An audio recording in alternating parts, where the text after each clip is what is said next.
Поедет ли Трамп на переговоры в Киев в ближайшее время? Ну, в ближайшие месяцы. Давайте глянем.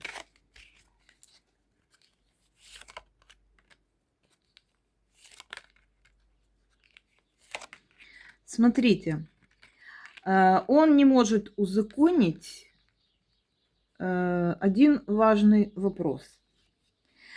Для того, чтобы что-то узаконить, нужно это решить согласованно с народом.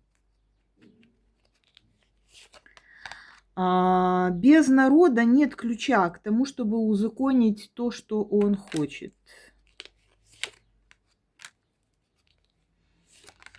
Ну, знаете, будут только заявления какие-то о сотрудничестве и на уровне послов. Вот так это будет работать.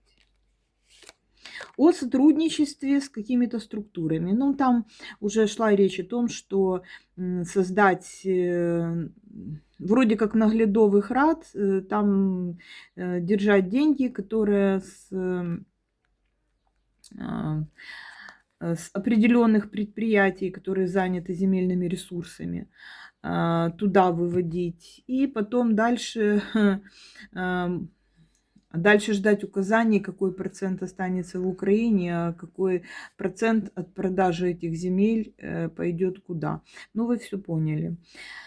Сказка, предположение, расклад. Пишите под видео, кто что думает.